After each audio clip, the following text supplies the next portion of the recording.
maybe clip that onto maybe one of your frills. Little pretty things. And there's no button that you need to push or anything. Like that, yeah?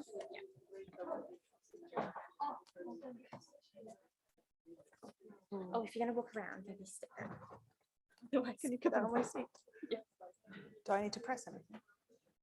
No, it's literally fine.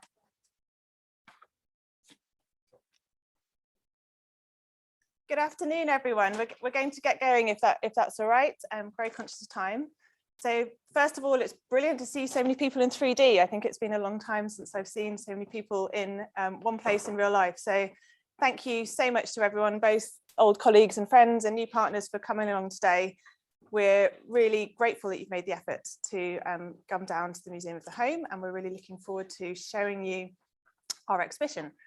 So it's a real privilege to launch Tomorrow's Home for 2050. It's part of our strategic work through the UCL Institute of Healthcare Engineering, specifically around healthy ageing, and it's been funded by the Royal Academy of Engineering. Now, our vision for Tomorrow's Home for 2050 was really to start a conversation about what the home of the future will be like and how that interacts with our health and healthcare. It's been a real privilege through this to work so closely with the Liminal Space, who are our partners on the project. And I'd really like to thank everyone in the Liminal Space team who have been just brilliant. A little applause from Ivana at the front here. I think when you see the exhibition, you'll really hopefully agree with how powerful these kind of partnerships between healthcare engineers and creative designers can be. And I think as an institute, that's something that we're really looking to do more of now that we've built this kind of partnership and expertise. So secondly, it's really brilliant to be here at the Museum of the Home today. I think, again, hopefully you'll all agree it's a beautiful setting for the exhibition, and the teams also have been just wonderful. So a real thanks to everyone on the ground who has helped us build the exhibition here and build this whole programme. And then finally, the whole idea of Tomorrow's Home has really come to life so much because of our community partnerships. It's a real pleasure to be able to introduce you to some of those today, and we're going to have Anne Brolin and Shannon Gordon speaking later this afternoon. But really, I'd like to extend a thank you to all of our community partners that we've got involved. It's been a real opportunity for us to build new relationships and new collaborations. And again, that's something that we are seeking to really embed in what we do much more moving forwards. So Tomorrow's Home isn't just about today. It's really about, as I said, building these kind of collaborative networks and thinking much more about how that can inform the healthcare technologies that we develop and how they will impact on our lives in the future. So today we've got a series of talks that will last the first 2 hours. We've then got tours of the exhibition, which we're really excited about. But more broadly, there's a whole programme of talks and workshops that are going on over the next couple of months. I think you'll have been given the details when you come through the door, but we'd really love to have you participate and have your input in all of those. And then I think finally, you know, this is just the beginning of all of the work that we're trying to do here. So we would love to have your continued input and engagement into the long term. And I think, again, that the teams will be giving you lots of opportunities around how to do that over the course of the afternoon. So I think with that, I'm going to hand straight over to our first speaker, unless I've missed anything. Marilyn, is that okay? Just very quickly, yes. we're going to have a change of program. Oh, okay.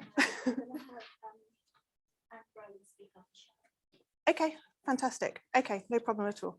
So with that, I'm going to hand over to Vanessa Mead from the Museum of the Home.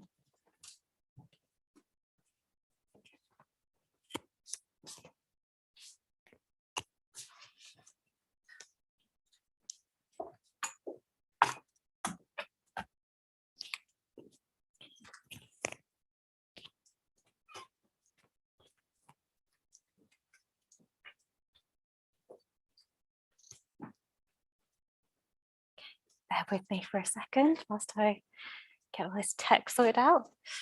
Okay.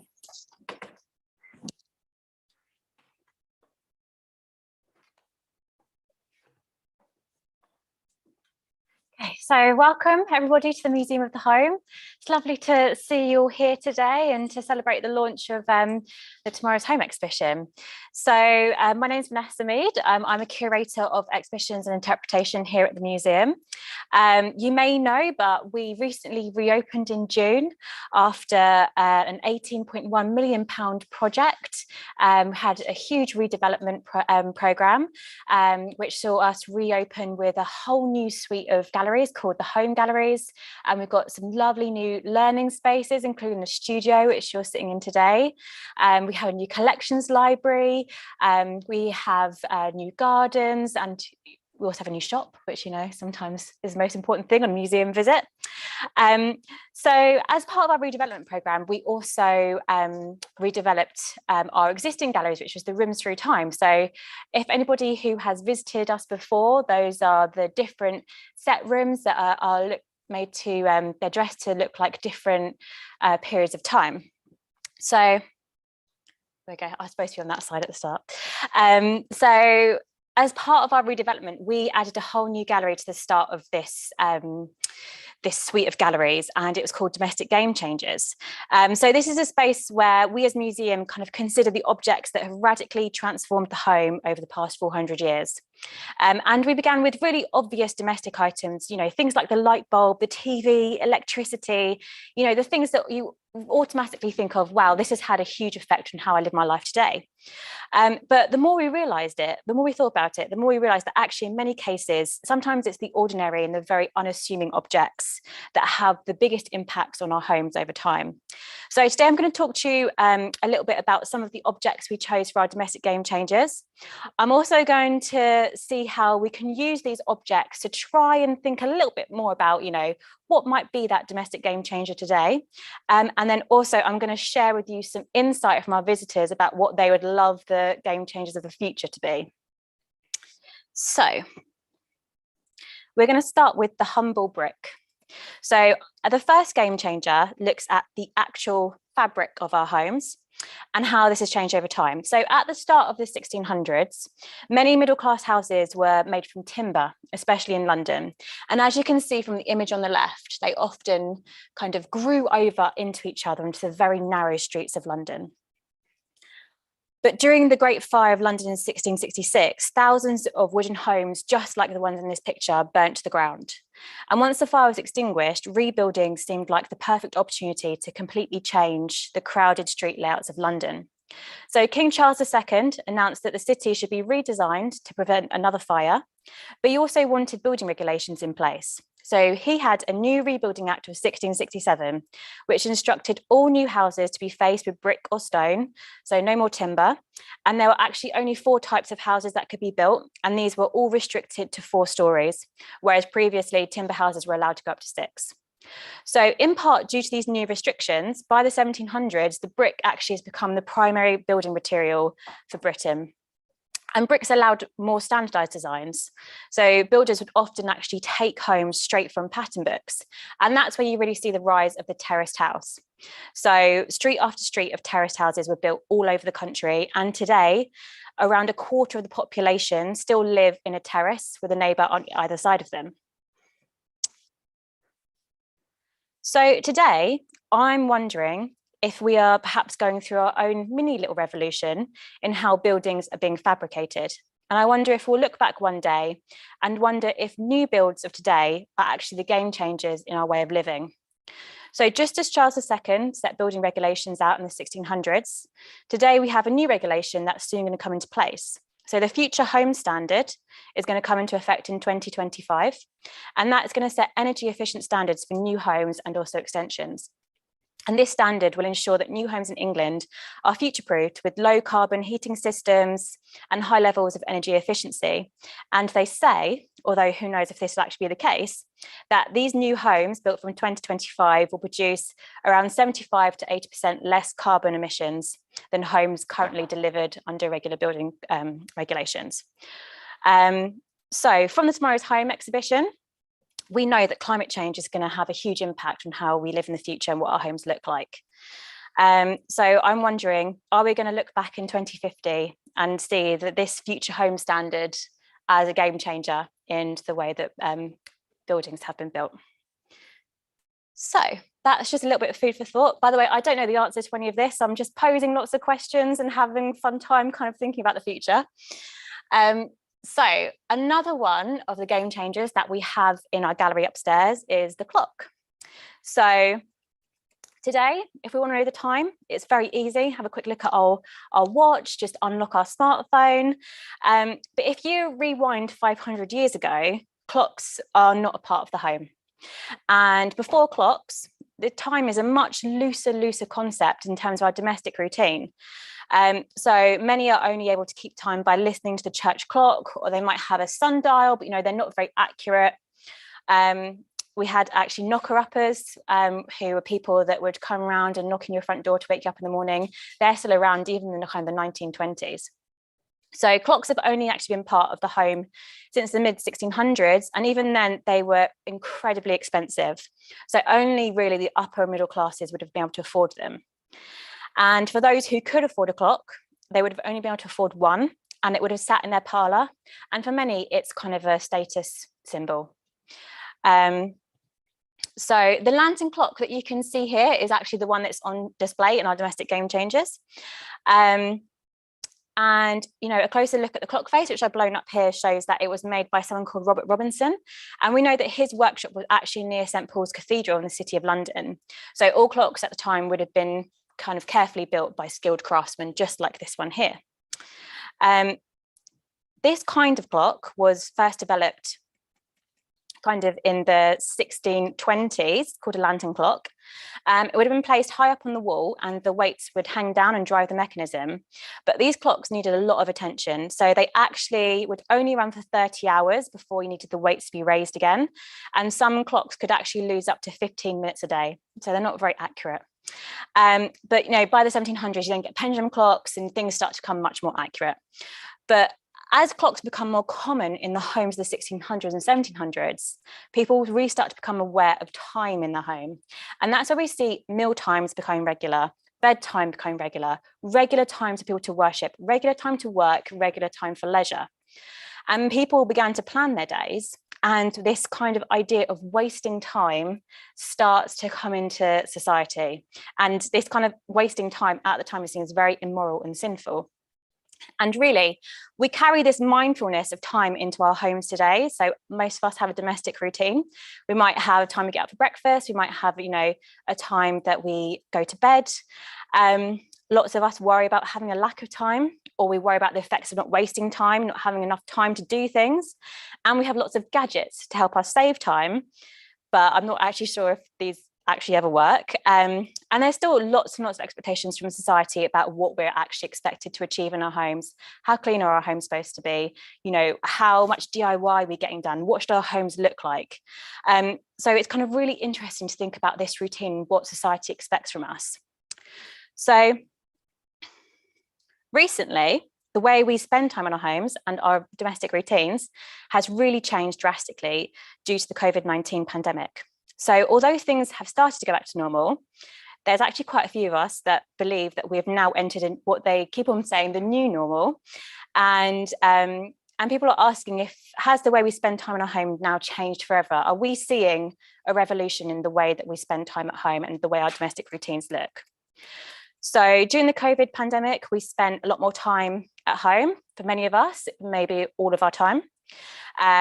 And everything that we did was in the home. So our eating, our sleeping, working, exercising, chilling out, trying to escape from whoever you're living with, or getting together and watching TV.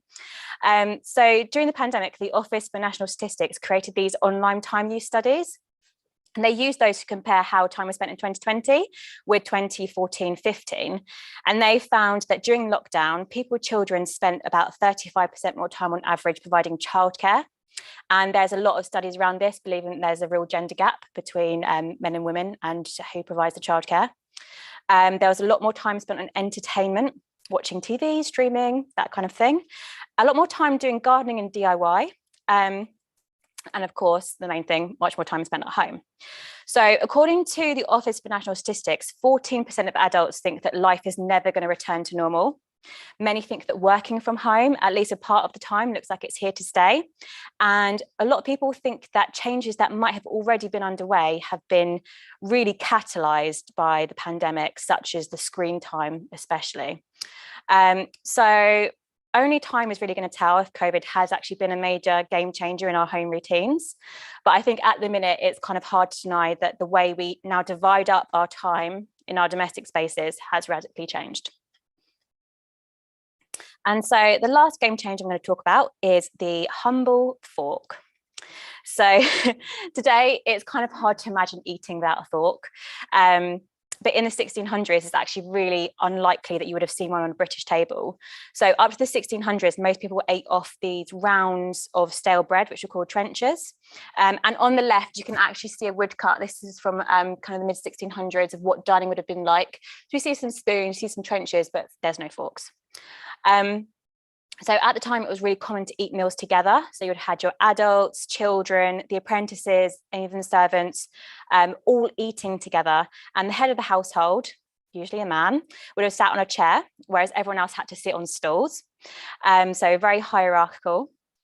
By the end of the 1600s, you actually see that dining starts to become much more separated, and the family and the servants kind of eat separately in different spaces of the home. But I'm digressing. So go back to the early 1600s, and the traveller Thomas Coriat discovers the fork in Italy, where it was already widely used. So Thomas tries to introduce the fork to Britain, but instead he's mocked for his efforts and given the nickname Furcifer, which means fork bearer.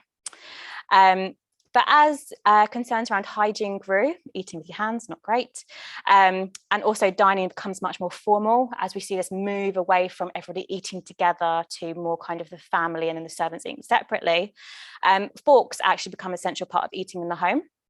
So the image on the right shows what early forks would look like, and this is actually what's in our Game Changers gallery upstairs. So at the time, though, the sight of the fork could actually be seen as really offensive to people. Many people think it resembles the devil's pitchfork. So that's again where the Furcifer nickname comes from. And even all the way up to the 1897, some British sailors still eat without forks because they think that forks are not manly. So that's an interesting take on it. But, you know, through to the 1600s, 1700s, 1800s, forks really become kind of a standard part of the way we dine. In the Victorian era, cutlery is really kind of elaborate, and there's these huge displays of wealth and status that happen in the home, and much more formal dining. And yeah, we get some really, really strange forks going on. So this is just a couple of examples of some weird forks. So my favorite is actually the one on the top left. So it's a spoon, not a fork. So I know it's not quite fitting the bill, but it does show how dining has changed from being scared of cutlery to embracing it. So this is a mechanical soup spoon. So it's intended for when you go to a dinner party. When you think the host has served inedible soup, the spoon allows the user to drain the unpleasant soup through a tube, through the jacket sleeve, into a hot water bottle, and then the offensive smell is blown away by the fan that you can see on the spoon. So it's quite elaborate. I'm not sure if it would have actually worked and been that discreet, but you know, it exists as an invention. So today our cutlery is kind of a really fairly normal part, practical part of our home, but our dining practices in the modern world are changing significantly. And this is again where I'm going to question, are we having a revolution in our dining practices? So meal boxes. So these are a fairly recent addition to homes, and also they do change our dining practices. So meal boxes are where produce is delivered by companies. They might be tailored and personalised to you. You can get ones that come with frozen food. You can get ones that come with recipe kits. They come in lots of different shapes and sizes. And in Tomorrow's Home, when you go to have a look at it, we see an imagined meal takeaway box where local food manufacturers deliver nutritious zero waste portions. All protein is lab grown. And in the world of Tomorrow's Home, some have never actually eaten real meat, and a Sunday roast is a thing of the past. I'm wondering, is it going to start with our Abel and Cole meal boxes? It might be a bit of a stretch. So this situation kind of seems unthinkable to us now, but COVID has really had a noticeable effect on our attitudes to food and food supply. So when the pandemic hit, we really noticed the strain on supermarket supply.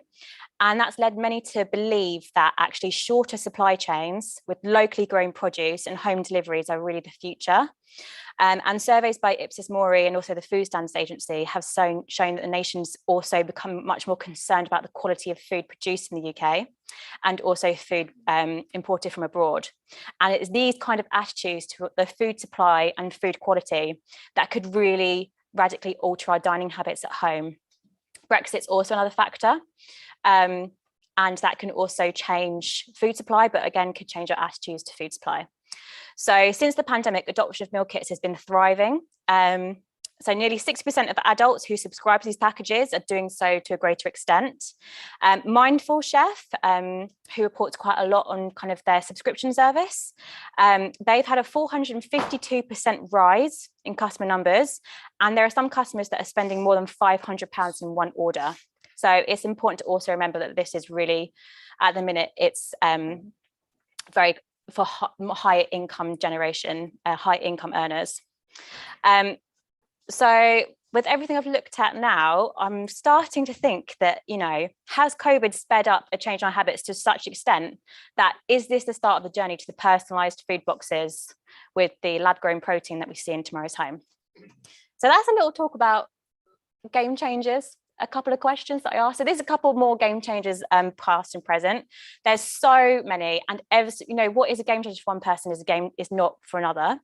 But I'm thinking that game changers today could be things like smartphones, subscription services, obviously artificial intelligence and connected homes. So I've also been wondering a little bit around, what do people actually want from the future? What do they want their game changer to be in the future? So I don't actually know what it will be in the future, but I can tell you what people have replied to us. So we basically asked them, what do you want to see in your future home? And we've had quite a few replies. It's really got people kind of interested and got them talking. And there's a few kind of themes that a lot of the responses group into. So a lot of people mention safety. So the importance of security and safety, and this is in terms of physical safety. So actually cladding comes up quite a lot, but also financial and home security. So being able to buy a house, to own it and to keep it. Community is also mentioned a lot. And many people feel like this is kind of a comforting way to imagine our homes of the future. Another thing that comes up is sustainability. So many are worried about sustainability. A lot of people mention eco-friendly homes. A lot of people really think that they want their home of the future to be self-sufficient. They're almost a bit scared about what it means to rely on society at the minute, and they would like to be able to be self-sufficient within their home. And people are really kind of worried about the effect of climate change. And then we just had some very futuristic, interesting responses. So we've got invisible homes, that came up quite a lot actually. Yeah, being close to the supermarket. And then, yeah, spaceships with jacuzzis is actually my favorite. Aerodynamic and have wings so we can fly to higher ground should sea levels rise. Again, there is a real fear around what the future holds for us. And just as simple, we will live inside the matrix. So that is everything I have to say about domestic game changers. Does anybody have any questions? Have I just probably frazzled your brains with too many questions about what could the future hold for us? Well, thank you so much for listening. And do you want to just put the other one up?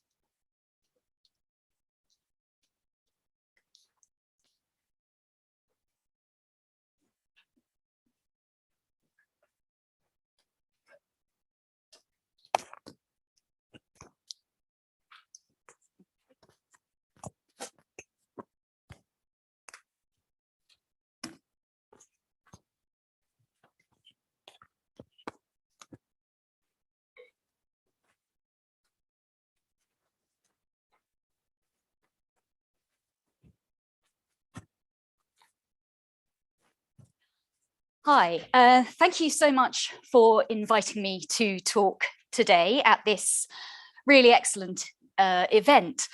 It might be slightly odd for me to be here talking to you as an ancient historian. I'm Hannah Platts, I'm an ancient historian and an archaeologist from Royal Holloway, University of London. But as we think about how we build our dwellings for the present and for the future, it's actually my firm belief that we can learn an awful lot by looking back at the architectural practices from the past. And looking back at the houses of ancient Rome can actually give us quite a lot of insight as to how we can build comfortable, flexible, and even healthy residences to encourage us to feel at home. When trying to understand the built remains of ancient cultures, a big issue archaeologists face is the dominant role of vision when trying to understand the evidence.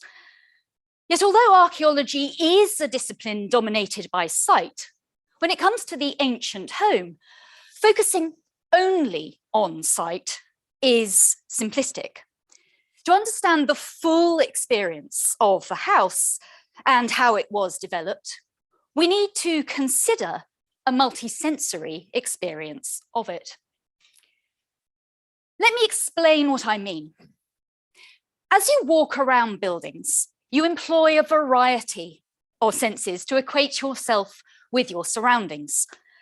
Sight, of course, plays a huge part in how you engage with the space in which you find yourself. Yet, vision is not the only sense you draw upon to comprehend your surroundings. You hear it, you smell it, you feel it, perhaps you even taste it too. Crucially, texts and archaeology on the domestic realm from ancient Rome shows how important the other bodily sensations were perceived to be in experiencing space, demonstrating how aware the Romans were of the roles the other senses played in responding to their homes.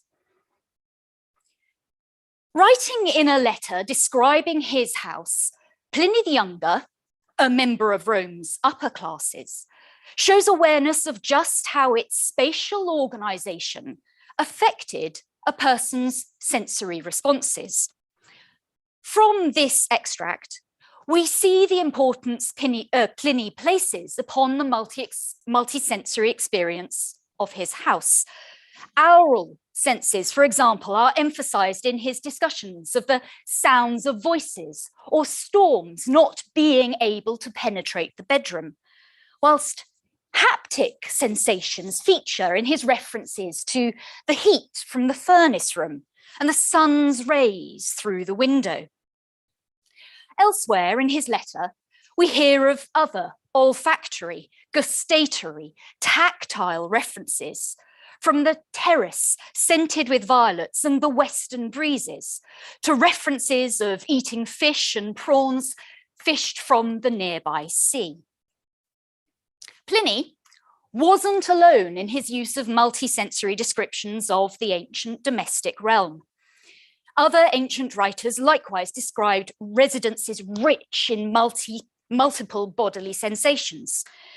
So the question is, how do we see this interest in the multisensory home in the archaeology? This is a typical structure of the Roman house from Pompeii in the Bay of Naples. Now, there were variations, yes, but this is a standard setup for a dwelling of a single family home in mainland Italy. Entering in at number 1 took you into the main reception hall of the house at number 5, and this was called the Atrium. Now, as you can see from this plan, situated off the atrium were bedrooms. These were called cubiculi. And the atrium led straight on into number 8, which was the study, called the tablinum. And from the study, the tablinum, you would often lead straight on through into a back garden, which would perhaps be planted with flowers or trees, perhaps have colonnades, and perhaps have a water feature or a fountain.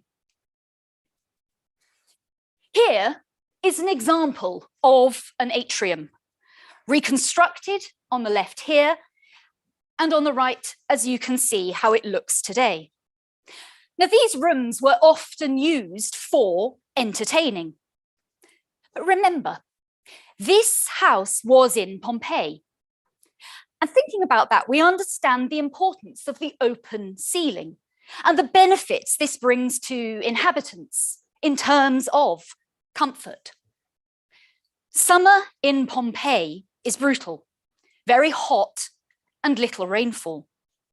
The tall ceiling gives space to the room and encourages airflow. Likewise, the opening in the ceiling, called the compluvium, admits breezes, admits rainwater, which is then stored in the cistern for use elsewhere in the house and gardens. Not only does the sound of water and rain provide a calming, cooling effect, but the water itself would help to reduce heat and feelings of heat in the room. The compluvium, the hole in the ceiling, also allows in natural light, which is where the atrium becomes particularly interesting, because not only was it a space used for entertaining, archaeology has found evidence of looms for weaving in this space too, suggesting it was a multi-purpose space used for different things at different times of the day. Now, today, as we find ourselves in much more of a working from home setup, or at least it's increasingly common, perhaps we might look to Rome, very much a work from home society, to understand how their houses were organised to facilitate a variety of roles throughout the day. You can see this room leads on to a back garden. Now, irritatingly for archaeologists, whilst thresholds between rooms remain visible, often the wooden doors between them, within the threshold, has degraded away, leaving a gap. Inspection of thresholds, though, in houses does show evidence of door and window architecture in the remains of hinges or post holes for doors. Repopulating ancient houses with doors and curtains allows us to understand just how spaces in houses could be partitioned off as needed. Let me explain. Here, at the villa of Diomedes, we had evidence of a door that shut off the back section of the house, including its garden, from the front part of the dwelling. Whether the owner wanted to close off the garden in bad weather or for privacy and solitude, this allowed different parts of the house to be flexible. Similar use of partitions to open up or block off areas can be seen throughout Roman housing. Now, I can't explore in depth other ways Romans organised their houses to impact bodily experience and feelings of comfort in their dwellings, whilst allowing them to be places for rest and work. We could perhaps think about, we could perhaps think about the presence of outside space within Roman houses, or indeed the use of internal gardens used to grow produce in cooking, supporting the health of the household. We could explore how parts of the house that produced unwanted smells, the toilets, the kitchens, were located together and often close to the outside walls of dwellings and away from the main parts of the house. But as I wrap up now, I want us to consider a final point. The Romans realized that where and how you build houses for the body as a whole was crucial for health and comfort.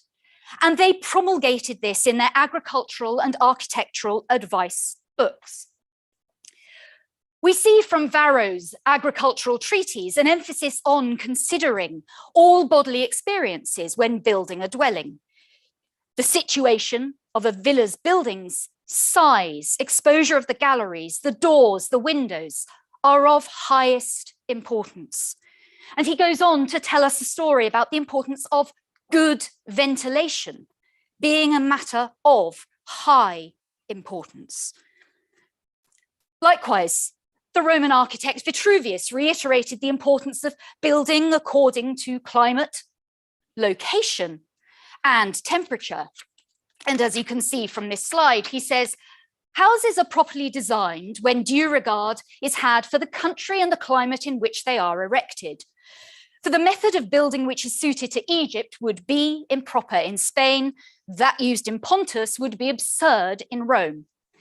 In the north, buildings should be arched, enclosed and not exposed. In the south, where heat is oppressive, it should be the opposite. And the arrangement of buildings should be suitable to the qualities of the nations and people as nature herself wisely and clearly indicates. Reading these descriptions and looking at the houses we've just touched on, yes, we must bear in mind these demonstrate elite examples of evidence. The texts come from the educated elite, a very small percentage of society. And the houses we've looked at are relatively opulent. So the question I want to finish with is, how can we see this evidence for multi-sensory construction within housing for other groups of society? And we return to Vitruvius, who describes the need to build high-rise apartments called insulae to house Rome's growing population.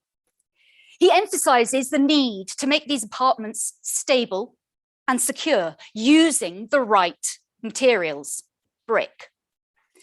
He emphasizes the importance of views from the windows, and those windows would allow in light and air. And when we look at the archaeology, we can see evidence of this advice playing out. Here we have the insula of Diana from Ostia. And this is a reconstruction of that very insula, depicting the ground floor entrances, the windows, the stairways to upper levels. In the center, at number 30, was an open air fountain court.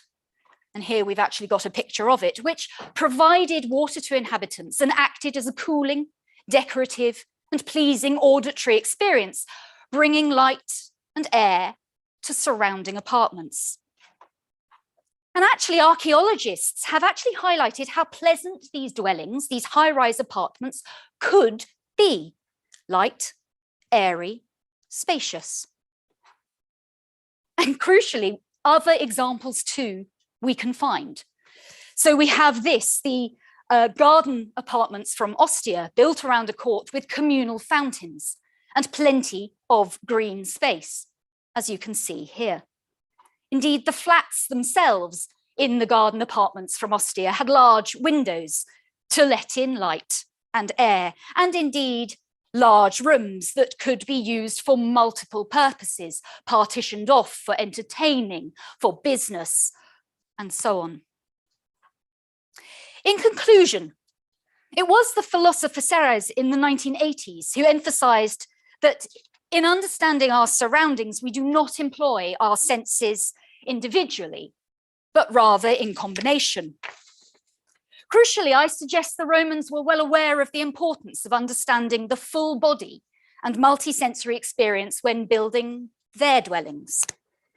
Where possible, they built with the combined senses in mind to achieve the comfortable and healthful home.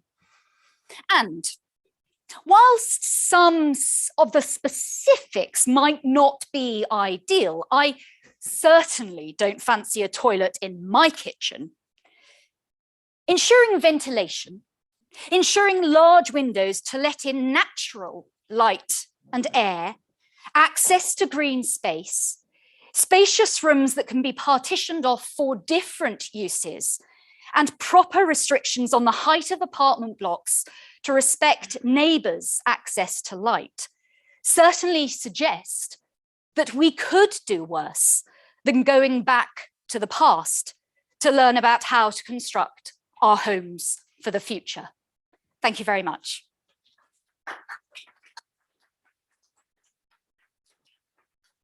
Sorry.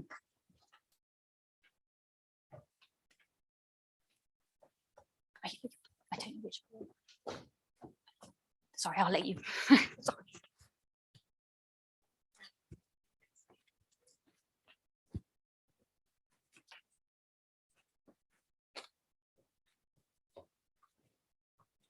I'm so sorry. Sorry, excuse me.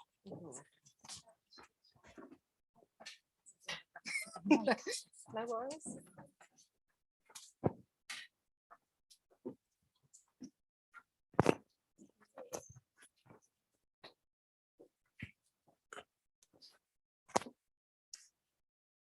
Great. Welcome, everyone. I don't know about you, but I got really inspired by the previous talks, and I have so many ideas what can be done and how we can take also inspiration from the past to take ideas forward into the future. And I'm going to talk a little bit about that future in the context of multisensory interfaces and experiences, particularly what kind of role technology could play in this future and how we can create these multisensory experiences. About myself, I'm Marianne Obrist. I'm professor of multisensory interfaces at UCL, University College London, at the Department of Computer Science. And really the question is a home through the lens of emerging multisensory technology. And sometimes you might think this is this really science or is it science fiction? So I would like you the next 10, 15 minutes just to keep an open mind and use it as an inspiration and make up your own mind, also in regards to what you have heard in the previous two presentations. What I will emphasize is really are the three senses, which we don't see that much in digital technology, and also the research area I'm working on around touch, taste, and smell. And believe me when I say it's not very common. And within the computer science department, I'm definitely mostly considered an alien rather than mainstream, because we often focus on audiovisual interfaces.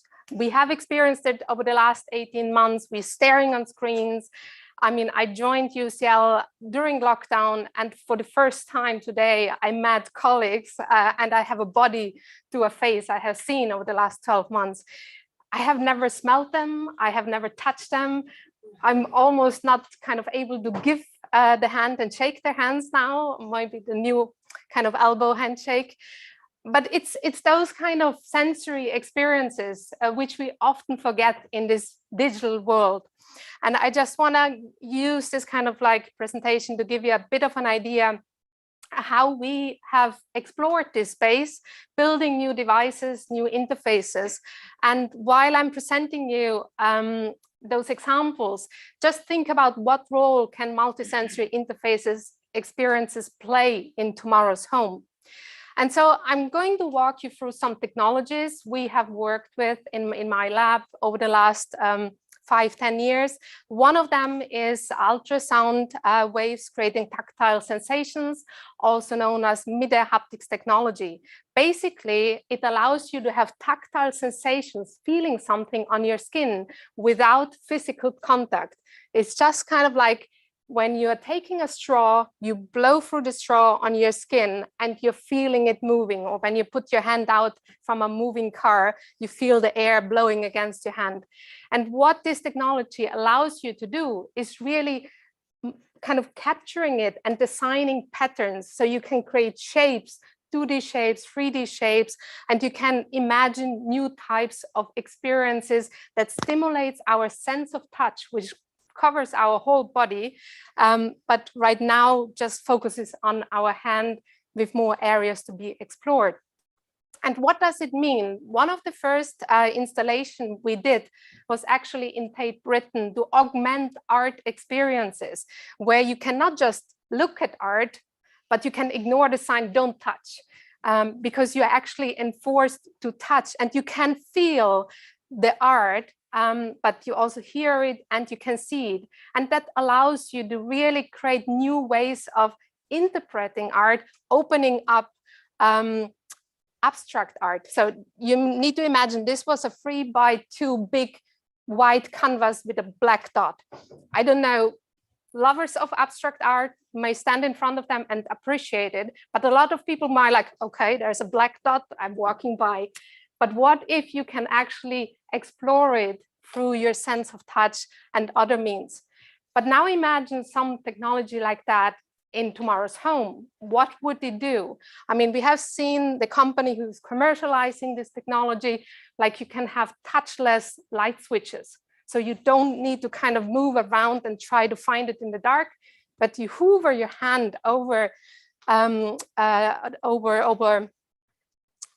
what is it called? The wall. And then you have a tactile sensation, and then you know you are at the right place, and you just tip it and then the light switches on. But you might explore other ways of using this technology to making homes more accessible for people who can't see or maybe have other sensory limitations. So you can create new journeys through the home. But also, obviously, you can augment entertainment experiences. I mean, who doesn't have a TV? Maybe some people actually don't have a TV at their home, but you might listen to music. What about if you can listen to music, watch a movie, and you also have a tactile sensation? Again, it allows you to create new narratives, new experiences.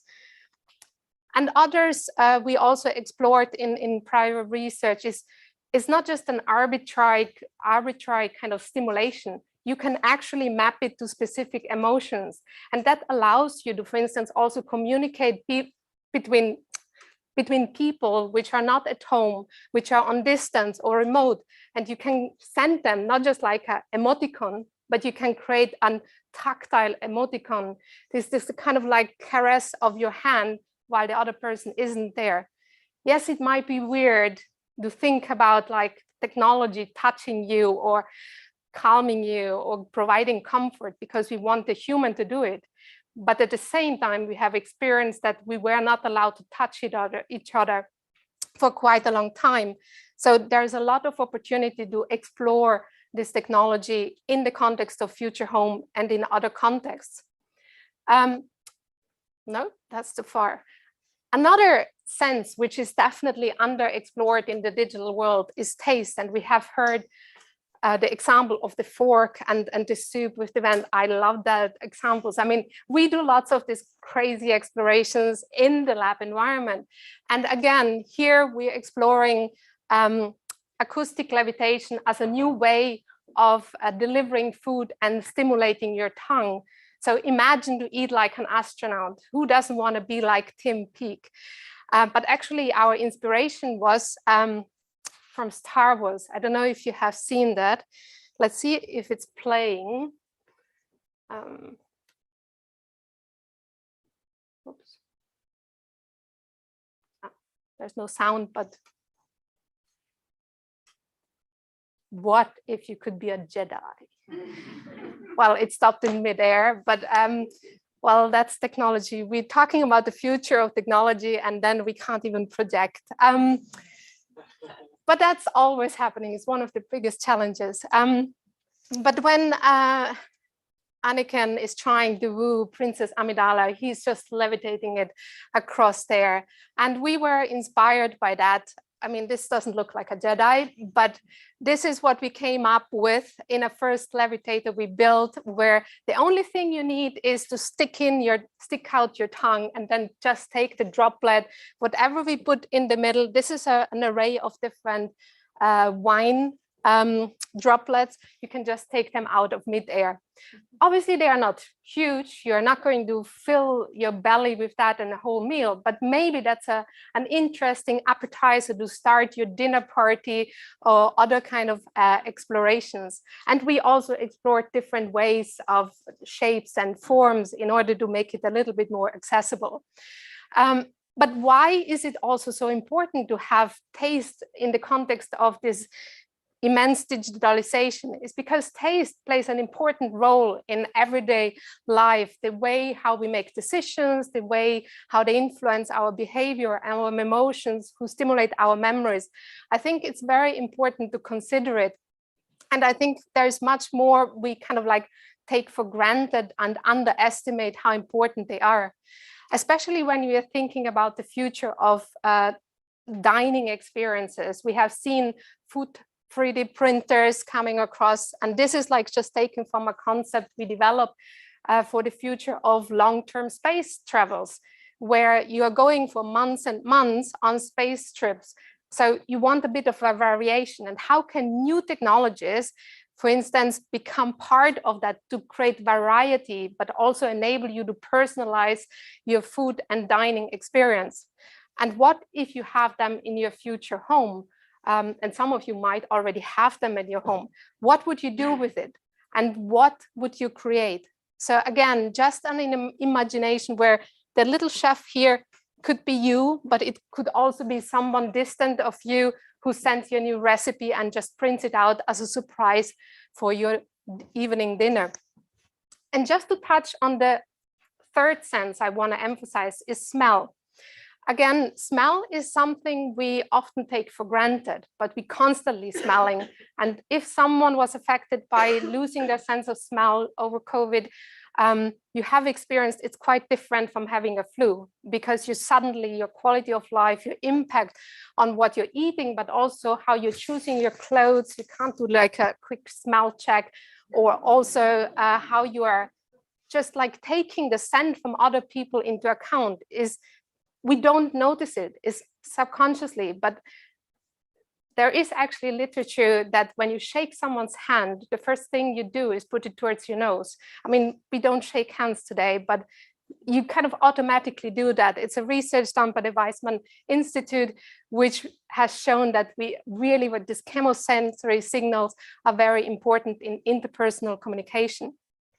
Again, we looked at it from a technology point of view, where we augmented our levitator, remember the Jedi, to create a multisensory levitator. So you are not just eating a droplet, but you're introducing also smells, but also then sounds and light. Again, it doesn't look like something you would like to have in your home right now, but imagine you can change your kitchen light and the smell scape, but also the other kind of sensory elements, and you really adjust it to dinner party, to a children's party, or something else you would like to recreate. So just to give you an imagination that technology can do a lot of things and enable a lot of things.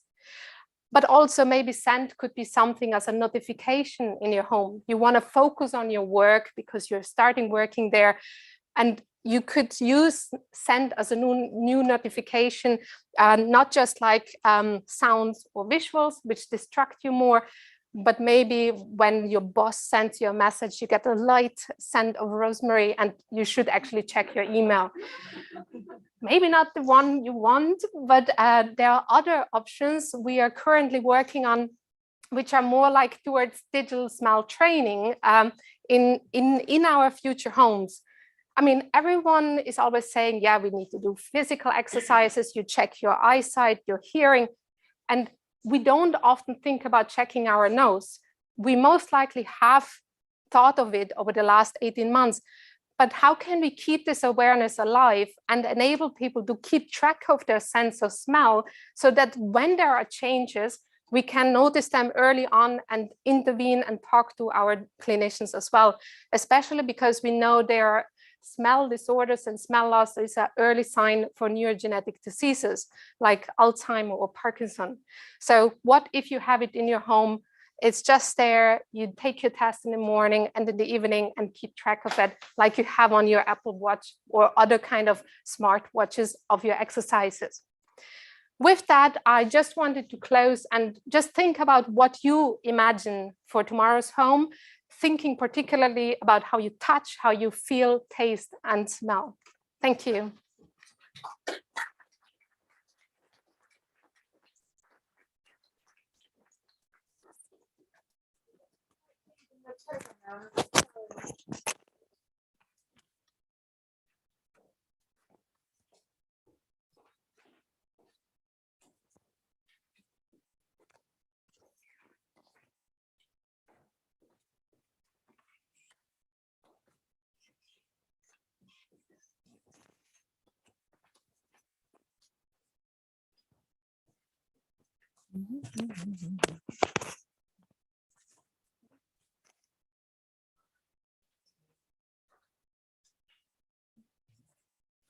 Supposed to be a mouse working. Ah, here it is.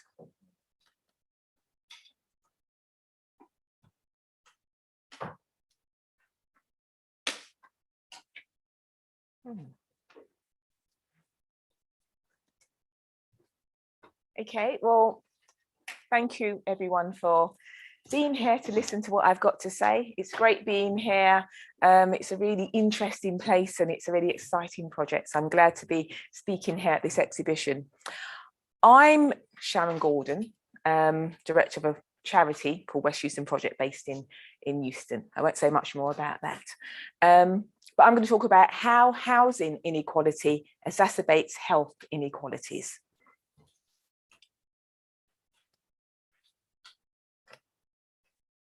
Bit sad, I can't even get this to work.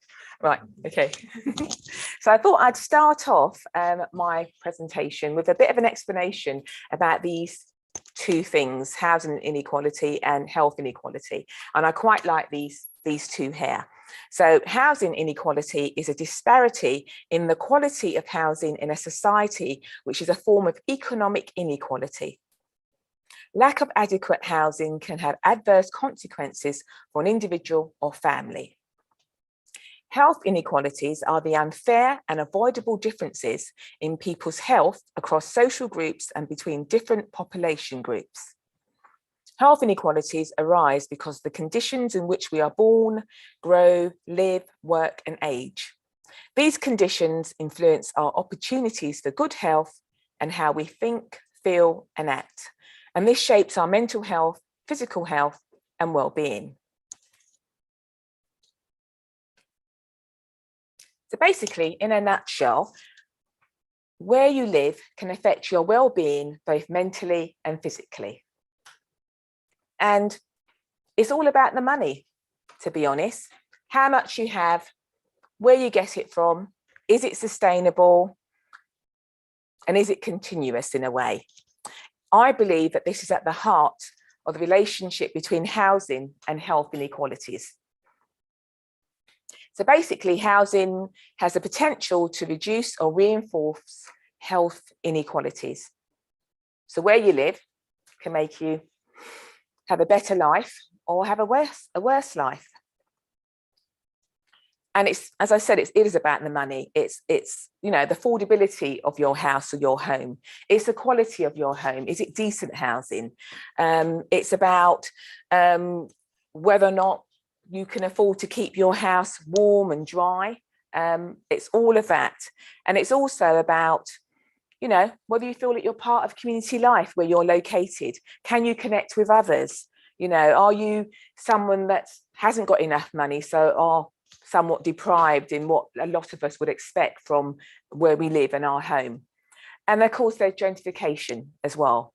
So my presentation is going to sort of touch on those areas.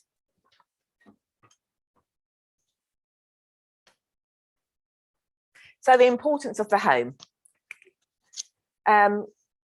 The home is somewhere that you can belong to. It should be your haven. It should be something that shelters you. It's you know, like leaving here tonight, I will come out of the cold and look forward to going home and being warm, and especially the weather's colder now.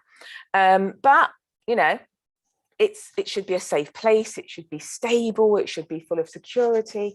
I mean, I think looking back on the pandemic, which I think we're still in, not sure, but we're still in, they say there's been a rise in domestic violence. So even if your home is a lovely home and it's got all the things you need, if you don't feel safe there, it's not the best place to be.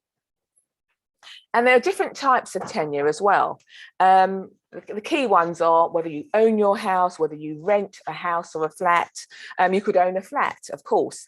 And I think a lot of us aspire to owning our own house.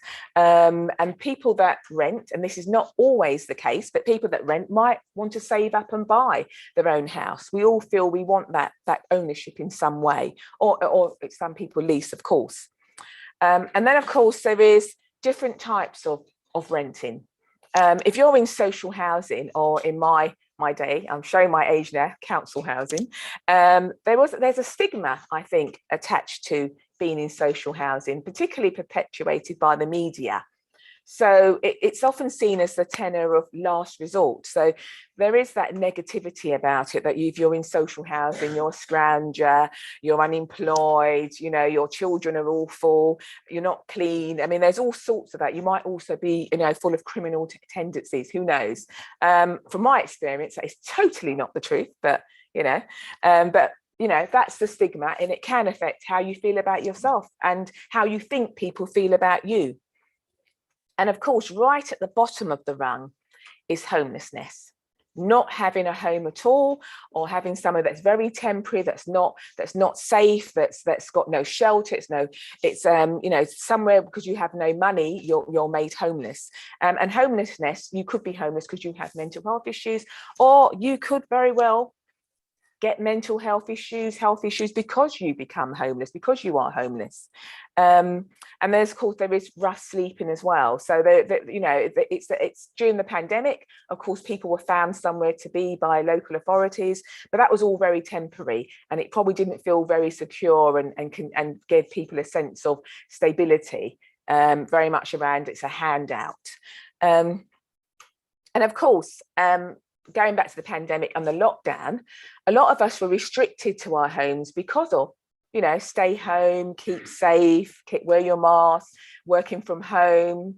And if you have a nice home, you might have outside space, you might have a garden, you might have a bigger house. So your stay in your home might have been a nice holiday, a bit of time off work.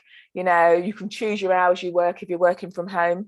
If, of course, you are in rented accommodation, in a small flat, in social housing, in the not best environment, then you probably don't have an outside space. And if we're all being told to stay in, it's probably not, I mean, probably there are people during that time whose well-being wasn't as good as others, who felt like it was a nice holiday, that they were having some time out, nice to, you know, you've got your family and you can do new recipes, etc. If you live in a rented accommodation or just one room, you might not even have kitchen facilities. So moving on. And of course, I said it's all about the money, and that's about being employed and getting that money from somewhere. If you don't have an address, it's much harder to get a job. I would think it's really impossible, but then someone pointed out to me, but hey, what about those people that can, you know, that your accommodation comes with your job? I don't know many jobs like that, but there are some, I'm sure. But generally, you do need an address to get a job. Just simple things, going for an interview, wearing the clothes, smelling nice, having time to prepare. You know, you need an address. And so if you're unemployed, on benefits, in a low-paid job, or 0-hour contract where you feel you don't have that job security, most of the money that you get will probably be going towards paying for your housing. So you've got less to pay for life's essentials. So things like food and heating. And when I talk about food as well, it's the quality of the food. You probably can't. That was part of my presentation, and I'm going to explain that now. So when you think about food, you can't buy the best quality food because, you know, money is tight. So for instance, going to any supermarket, if you're like me and you're always on the verge of cheating in your diet, you can actually see that you can get 4 donuts for 65 pence, or you can get an apple. So for 60p. So if you're someone that doesn't earn much money, or you're a poor household, or a single person, or whatever it is, if you just don't have much money for whatever reason, you're going to be forced to go to food choices that are not best for you. And you think of the health problems related with that, obesity, diabetes, all these health issues, because you're forced to buy cheaper food. And not only the food cheaper, sometimes you'll know in supermarkets they have kind of economy brands, which is the economy brand, and then you've got the supermarkets brand, and then you've got what is the sort of brand names. If you're forever getting the economy brands, I suspect that in your sausages and in your mincemeat, there's mostly fat and breadcrumbs and God knows what else. So you're actually not even able to choose the best for yourself.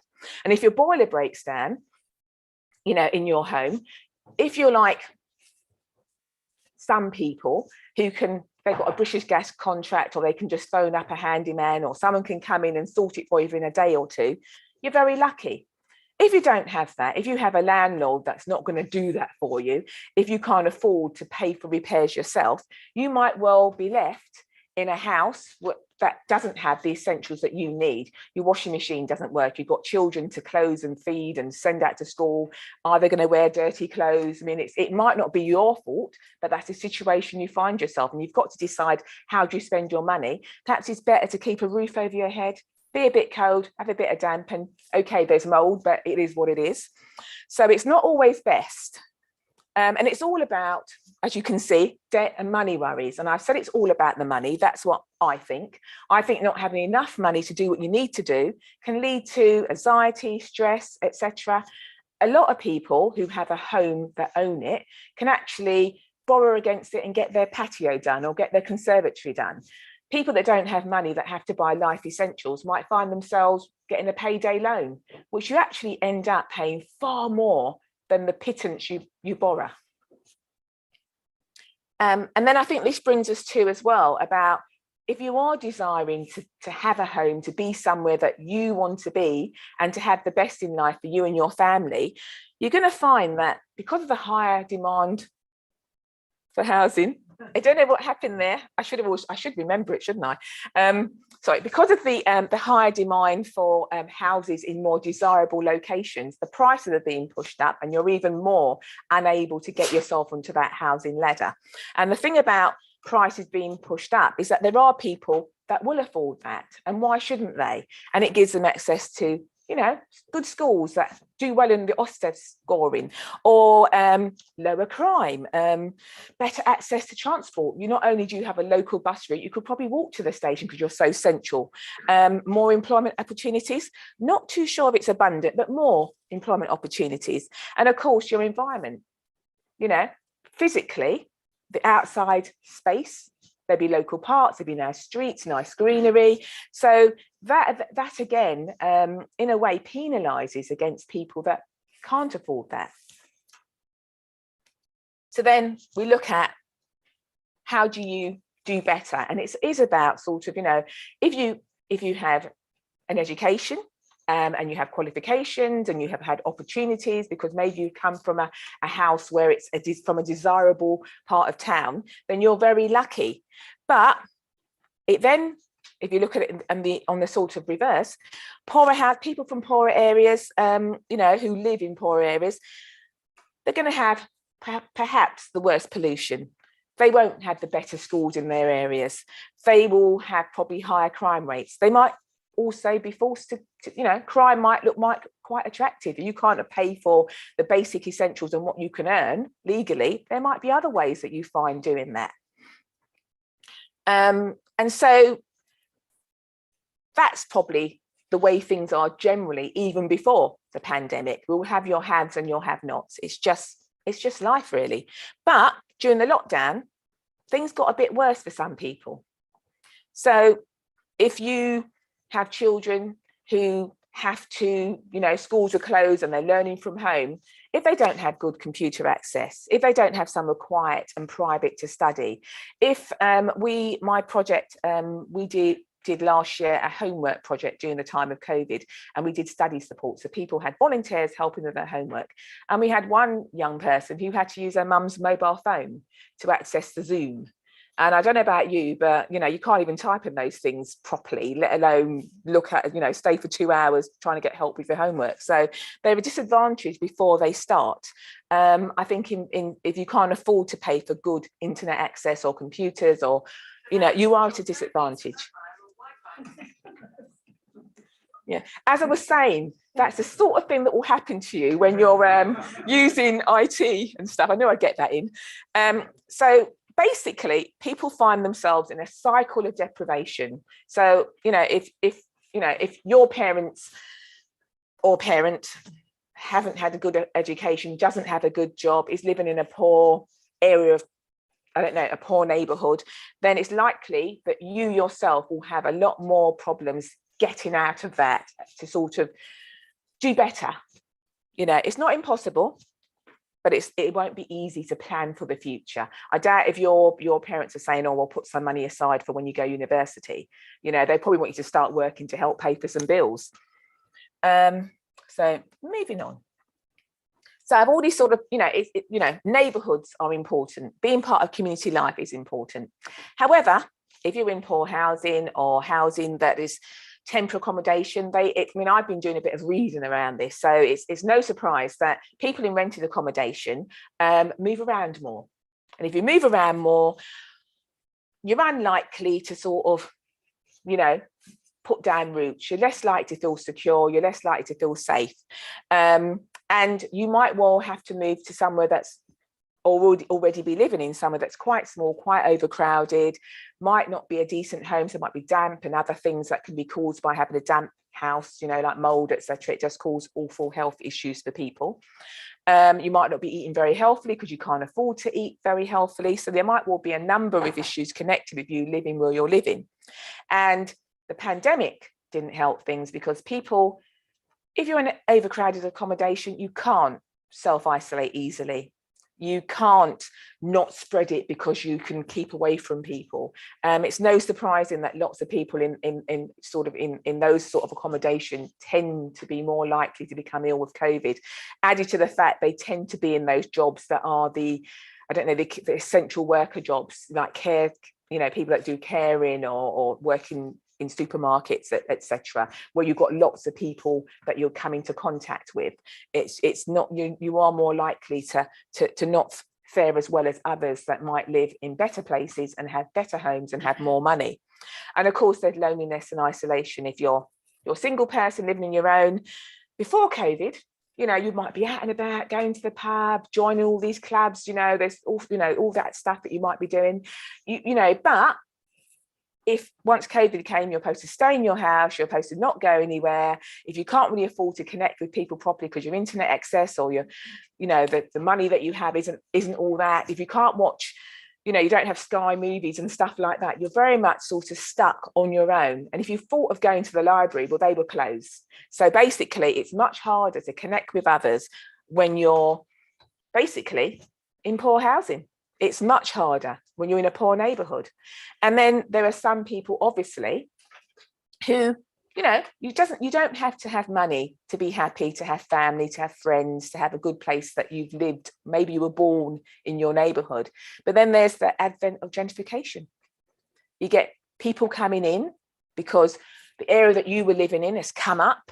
It's much more somewhere they want to be. And, you know, you can't blame them. We do it ourselves. Some of us do that. Oh, let's move there. It's much more desirable. It's near to those lovely shops. There's coffee shops. There's independent places. It's got lovely scenery and parks and stuff. But what it means to people that are already there who don't have much money is they start to feel like they're alien. You know, you can go into a coffee shop and buy a coffee for £3. That's their dinner. That's their money, the dinner money they got to feed their kids for the day. So there's those differences, you know, and it causes haves and have-nots. So when they come in and regenerate your area and consult with you, and when they say they're going to revitalize it, basically it just means that you are going to be pushed out and you're going to lose out. Not always. I'm sure some of that regeneration money gets used to build nurseries and youth centres and clubs, etc. But the problem with regeneration is that it doesn't really help the people that are already there. Not all the time, but that's a blanket statement, of course. And as we know, we all are getting older. You know, we all are. So young people, from whatever background you come from, I know I'm going on a bit. I'm trying to speed up. Keeping blanking me out. Is that a hint? Yeah. So young people getting older, they want to fly the nest. They want to get their own house and get in the housing ladder, etc. However, it's not always easy. They might have to stay home with mum and dad, which is not always a bad thing. And they might decide to rent. But then again, if they're not earning much money, it means that most of their money goes on the housing and there doesn't leave much over for the life essentials that we spoke about earlier. So it's much harder to come out of that. And then, of course, an older person. Lots of older people own their own houses, which is lovely. And they probably think, you know what, I can leave this house to my children. Well, the bad news for them is that as we get older, we get ill. It's just part of getting older. I mean, I walk now and feel my knees. Never had that before. And so your house then might not be future-proof. Your lovely garden that you're busy doing, those stairs that you used to bound up, you probably can't get up them. So a lot of people may find that their houses have to go to pay for their care costs. And then, of course, as I said, not everyone owns their own house. So if you do develop health needs and you're in social housing or in rented accommodation, you know, there's not a lot of good affordable housing around. So it kind of means as you get older, it's harder to have, I don't know, do we be well and healthy in your house without money? But I'm going to do my final slide because I just think it sounds a bit depressing, my presentation, which is the ideal. However, this is a bit like, you know, those recipes that have the ingredients, but there's no measurements or method. This is my ideal. I've got no answers, but I believe that everyone should have an affordable home that meets their needs. But it should be warm, dry, energy efficient. You know, I mean, you know, it's very important that we sort of, you know, look after the environment, be more sustainable, recycle more, etc. They should be able to afford to heat their homes. Everyone should feel safe in their home. And finally, which I think is the possibly the most important point, is that in your home, you should actually feel that you've got connections, not with just family, but with friends, but with your area. And you should feel it is somewhere that you want to be and that you're part of the community. So that's it. Thank you for listening.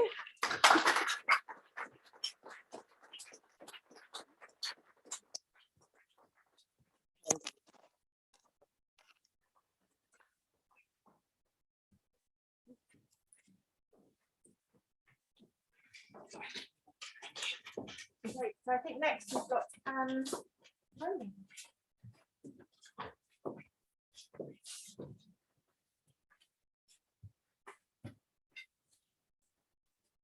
Hello everyone. Just going to bring some chairs out for my colleagues.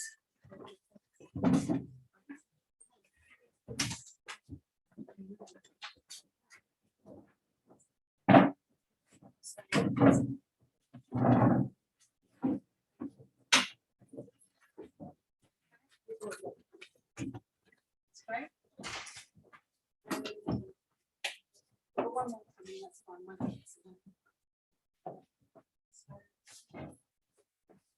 Hi everyone, my name's Shannon Gordon and just hold it like this. Thank you.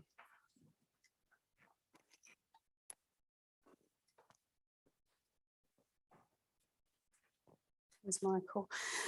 Can you hear that? Hi. Yeah, Michael's coming as well. Sorry about this. Okay. Yes, so during the pandemic, I was working in older people's housing in Hackney, and with all these lovely people. And prior to the pandemic, we were running wellbeing activities on site in our communal areas with lots of community organisations.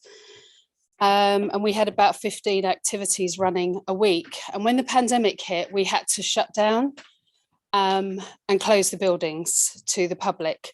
So it was pretty devastating because it had taken us a long time to build up those relationships, and everybody was enjoying all sorts of partnerships with the Mental Health Foundation, weekly art groups, exercise classes, anything really. So many things, and it was really good. When the pandemic hit, obviously everybody knows that a lot of older people are not tech savvy. So we were really worried what we were going to do. Now, we were in touch with an organisation called Sparko TV, and they can't be here today because they're at another big event that they had planned for months, but we can pass on details afterwards. But they had a very low-tech platform that works via people's TVs, and on that platform there's a room just like Zoom. It's called Neuro, but it worked via people's TVs using their remote controls. So it was amazing. I thought, oh, we can just get all those organisations who are desperate to keep in touch with our residents and do a kind of our version of Zoom. So everybody was really keen to do that, and we really quickly got lots of the same, probably a little bit more actually, probably about 18 activities a week available via Sparko. And some of these ladies here have joined us from the beginning and were willing to give it a go. And, you know, Sparko hadn't really used it for that purpose before. It does video calling. You can refer to services on there, but at the click of a button, but the live classes they hadn't really done. So I'm going to really let all the others talk about this, but I wanted to introduce Lucia. Is from Compassionate Neighbours, which is one of our community partners who were coming in weekly on site. She quickly jumped on there and did a social hub every week, which was really fun. And Dr. Michael Flexer, before lockdown, we were supposed to start a project with him about GPs waiting times, and he can talk about that. And he was going to come in and do storytelling sessions. He also jumped on the platform. And he's been running, so you've both been running for months, these activities. And then the other thing that we could talk about is what has happened afterwards, because they're now meeting face to face, and some lovely things have happened as a result of that. So I'm not sure who wants to go first. Maybe Lucia, you could talk a bit about, I'm going to pass this to you, and maybe you can talk about the relationship with the ladies. I probably don't need a mic because my voice is quite. They'll tell you. For those at the back, yeah. But for those at the back, can you hear me? I hope, yeah. So my name is Lucia. I work at the Compassionate Neighbours team at St Joseph Hospice. We're one of the community groups that come out and meet lovely people like these ladies here. We had hubs in the community. We had about 5 hubs in the community. And of course, COVID came and all that stopped. And as Anne said, we jumped on the Sparko platform and thought, how can we bring our live hubs to a platform and still keep it enjoyable? But it was quite easy, to be perfectly honest with you, because of the fact that we had lovely people like this here on the platform, and they'll speak for themselves.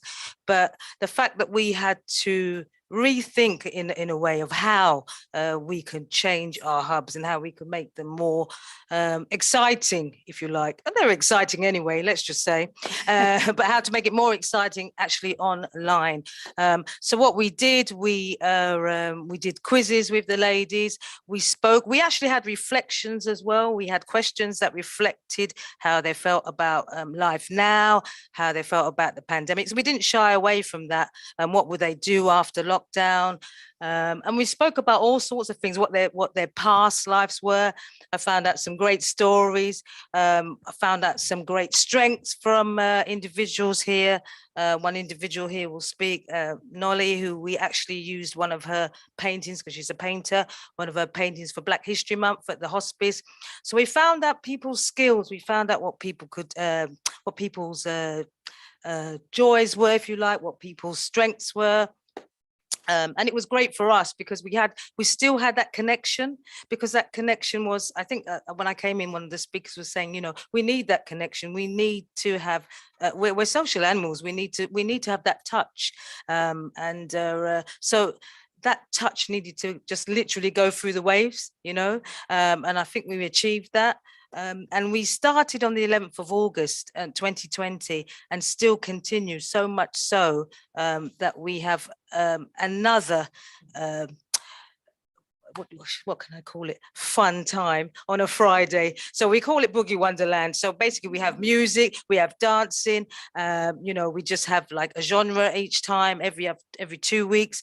And then we just like, everybody just dances, get your electric guitar out, you have fun. I'm a sort of person that is high energy anyway. So we always have a great time online.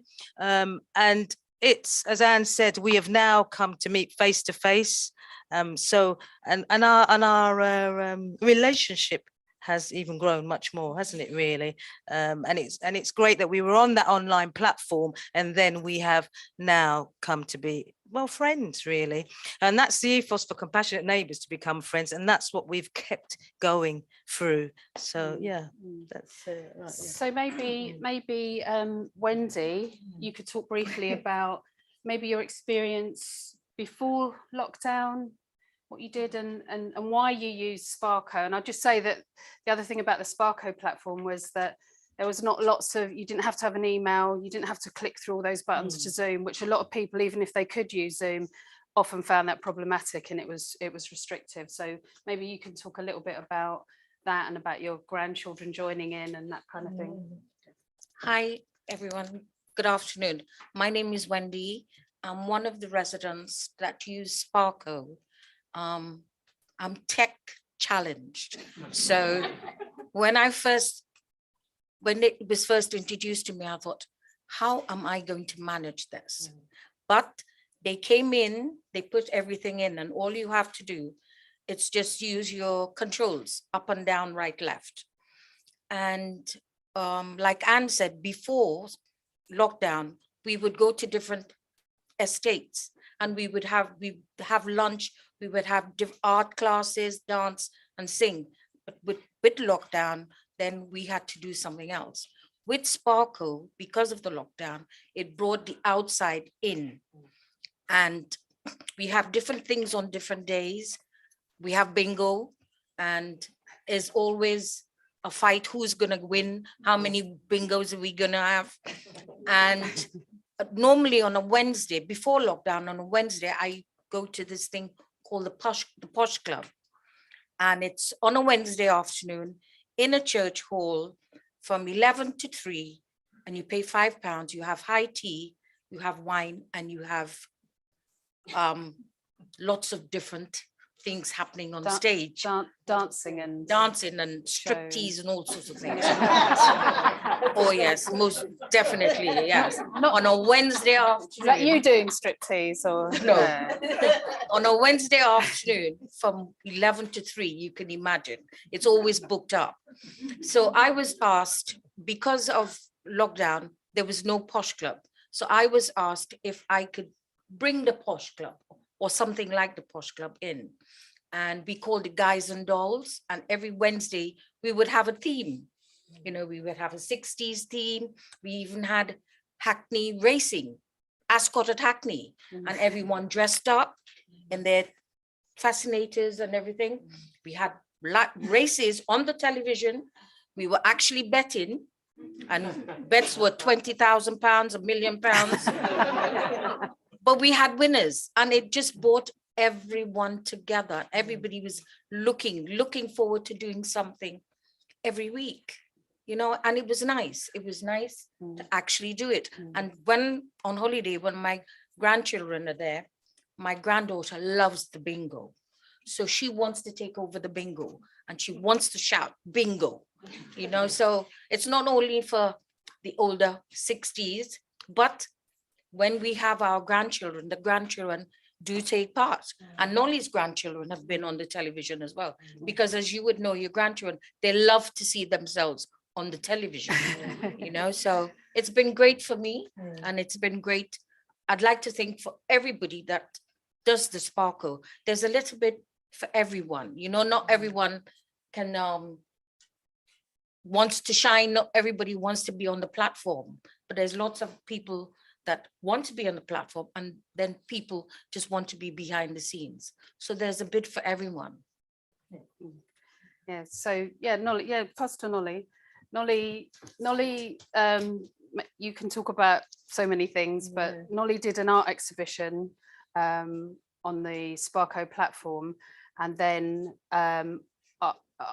also you were making a quilt, weren't you, in Michael's session? So maybe Michael could talk first, is that all right? And then if you explain what you do, and then you could just pass it back to Nolly to talk about. Yeah. Okay. Yeah, so as Anne was saying, I was working on a project about waiting and time and health before COVID, and COVID rather radically changed my research parameters, let's put it that way. Everything was completely transformed as to what could or couldn't be done, but what I was interested in initially was came out of a different piece of work that Anne and I had started doing when I was at Imperial, looking at housing as a kind of determinant of health. And so when this Waiting Times project started, I became very interested in the idea of how actually an awfully large amount of the waiting that people do isn't in their clinic, isn't in, you know, with their GP, but is actually a vast expanse of waiting that takes place in their homes and in private spaces. So that was the kind of collaboration that Anne and I were talking about, sort of optimistically and wide-eyed and innocently in February 2020, before time went weird. And yeah, and then this opportunity to kind of do Sparko came along, and I found myself doing the bingo. Never actually, I still haven't ever played a game of bingo. I've only ever done bingo calling. And also, I actually haven't ever really had a go with a Sparko box either, because when you're running the session, you run it on your computer. I've got this tiny laptop with these, and everyone's in a tiny box. So we were working together and doing bingo for a long time, and everyone was about the size of a petit pois. So I didn't really know what people looked like. And we met up in the summer finally at the picnic, and none of you recognized me because I cleverly turned up with a hat and sunglasses on, like in disguise, and I couldn't recognize any of you. But we started holding kind of sessions where we'd just sort of talk. They were kind of like the kind of the opposite of the really energetic sessions. Also very like, it was like an empty space that we just sort of brought whatever we kind of wanted to talk about, and the conversations were freely structured. Maybe that's the way to put it. Yes. And it would be from, we talked about, I guess, what happened with George Floyd and Black Lives Matter was a thing we started talking about, and about how Hackney, just following on from the presentation before about gentrification, or like kind of social cleansing and the changes that are taking place in Hackney. And I guess also we spent, I don't know, I suppose I was sort of thinking that the research that I was doing maybe was a thing that was valuable for people who would take part in it, because it was like, oh, maybe this would be a nice thing to do during COVID and we'll be together. And I think actually it was all exactly the other way around. It was really emotionally and psychologically valuable for me, because I was getting to spend some time with people, and it was really like a huge support for me during those months that we were locked down. We were doing this during January, February, March, and then into April, May, as things were opening up. And it was a real privilege to get to spend an hour and a half with you guys on a Thursday, and yeah, just like let stories flow and share our experiences and really kind of wait together. I guess we were doing some waiting, which was really lovely. And then as we were doing it, Nolly's quilting skills became apparent. That was one of the many things we talked about. And I think maybe I'll hand over to Nolly now, and you can explain where that went. Yeah. Well, evening everyone. I'm known as Nolly, but it's not really my name, but that's what I tell everyone. Me and Wendy were two first guinea pigs for Sparkle. So we were the Hanover group in Hackney. We were used as the guinea pig for Sparkle in July last year. And I think it was really a good thing because I am not a person who go out much now. I spend 99.99% time in my home. So being able to communicate with other people was a great thing for me.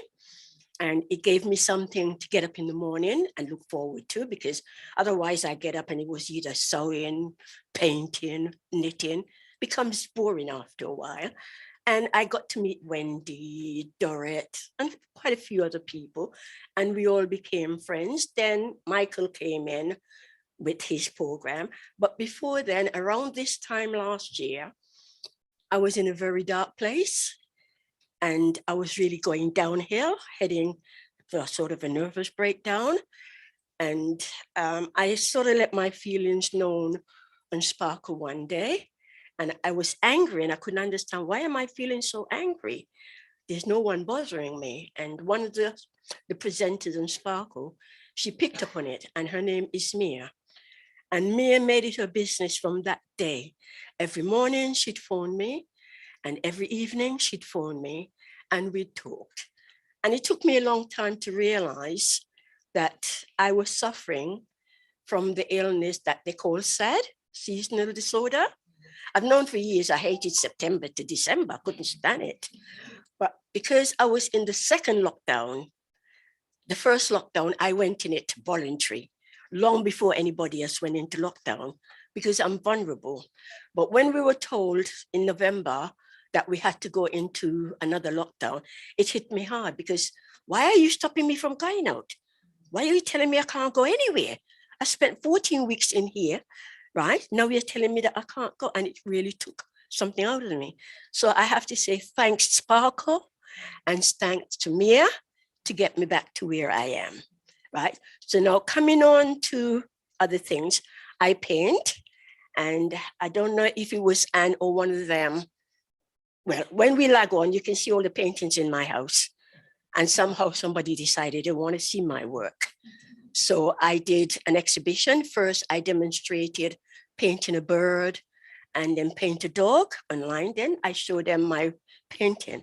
But during the time, through this lovely lady, I got commissioned for a patchwork quilt, a bed-sized patchwork quilt. So I was making this quilt while on Sparkle. So everybody on Sparkle see this quilt from start to finish, right? Then one week, Michael came on and he says to me, "Oh, Nolly, it'd be a good idea if you make a quilt." And I said, "Yeah, it'd be a good idea," right? That was it. Then after I sat down, I thought, yeah, it's a good idea. Why don't I do that? So the next week I said to him, I've got a sort of theme for the quilt. And I said to him, what I'd like to do, everybody take a picture of the block that they were living in, send it to me, and I will print it onto material and incorporate it in the quilt. But that didn't happen. So I thought, no, I'll do something different. I'll actually get the silhouette head of everyone. So I said to Michael, can you ask everybody what their favorite color is? So everyone told me what their favorite color is. And I said to him, what I'm going to do, I will show you. What I am going to do is incorporate the silhouette head of everyone into the quilt. Have you on the other side of that? Yeah, right. So this is the quilt that I made. And I came up with the idea that I'll put everybody on their favorite color. And underneath, it's got everybody's name attached to it, right? It took me a couple of weeks to do, because doing patchwork, you have to buy the material, cut it up into little pieces and put it all back together. Anyway, when I finished the quilt, I decided that I'm going to give it a wash and freshen it. Didn't stop to think, the purple is going to run. When I took it out of the washing machine, I thought, oh my God, it's ruined. And I thought, what am I going to do? Next week, we're going to present these things. So instantly I sat down and I thought, you know something, put it back down to scratch. So I pulled the whole thing back down to scratch. and put it all back together again. And it was 1 o'clock the Tuesday that Michael and all the rest of the group was coming to present this quilt that I actually put it back together. So on it, we've got Michael up there, because he's the leader of the team. And here, that is Wendy. And over there, that is me with the pink. Then in the middle is Dorrit. She's not with us today. Then down here, we've got Josephine. I think that's Josephine. And I think that's, I ain't got my glasses on. Yeah, that's Josephine. And at the bottom is Rosa. Yeah, so I put it all on their favorite color. But the design was what sort of puzzled me. And I thought I wanted a design that would grab everybody's attention. And I just remember I had bought that on telly, on the craft show. And I thought, let me try that and see. And I made a sample of it. And I thought that looks really good. So that is going to be the design for this quilt. So this is the ending, the final ending of it. But the name, Waiting, blah, blah, blah, Untold Story, the title was given to the quilt by Miss Wendy. So this is our quilt. Yeah.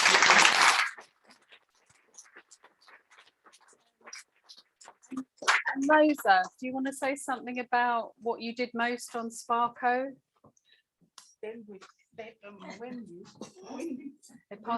All. Bingo. Well, we do bingo. I enjoy the sparkle people, and then we get together sometimes when I can. I bake cakes, make bread, rum cake sometimes. Yeah, that's what we do. I'm not somebody who's like to talk a lot and No. things, but It's all right. we enjoy Sparkle very much. Yeah. Well, Especially on Mondays and Thursdays for bingo. yeah, I have to just say about the bingo, when I took on the job of Wellbeing Development Manager, I was determined that no bingo, people don't want bingo, they want more interesting things, but the bingo was the most popular thing, so I stand corrected. I think, does anyone else want to say anything else? Take the microphone. With the bingo, we actually do get prizes in the post. So it's not all virtual bingo. We actually get prizes. Thanks to So Sparkle. Yeah, I think for me, I just want to say that the fact that we've kept that connection going all the way through, and you heard from what Nolly said, that one person picked up on what she said and carried on calling her.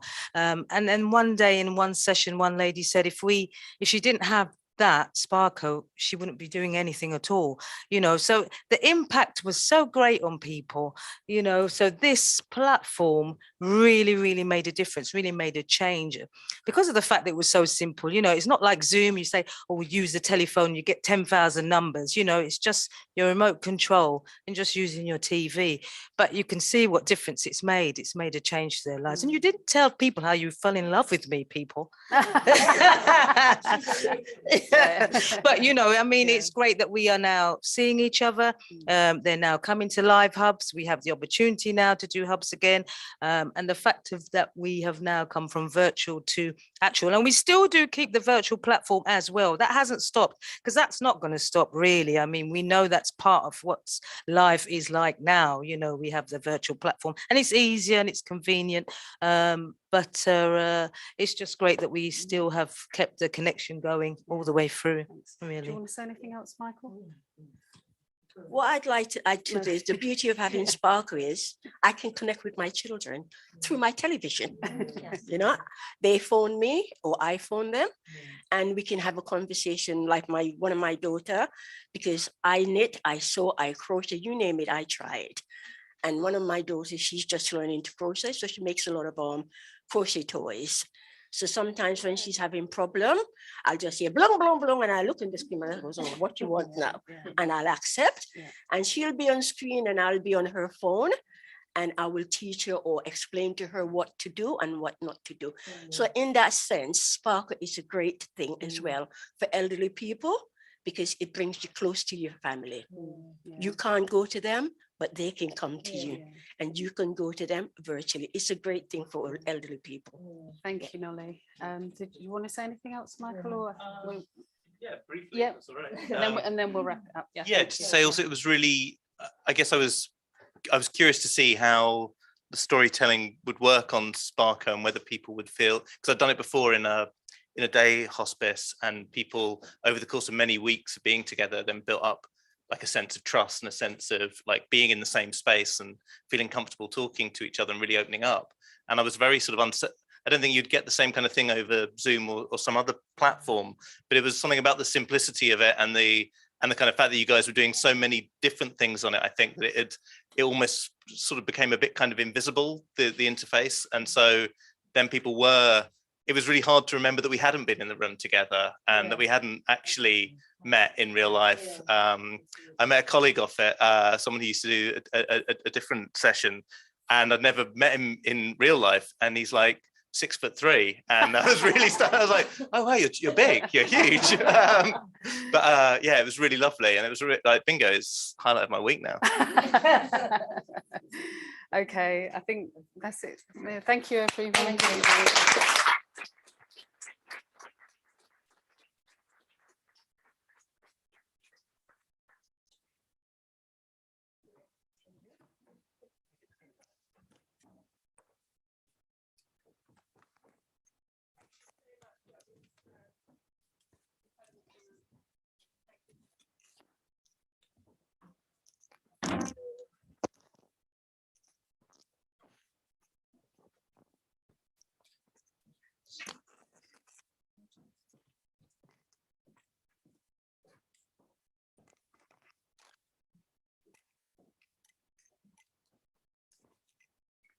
Hi everyone. I feel terrible going from that beautiful quilt to the screen again, particularly in the context of us meeting in person again. Someone, Vanessa, anyone here can help me get back in? It's all clicked off. I can freestyle.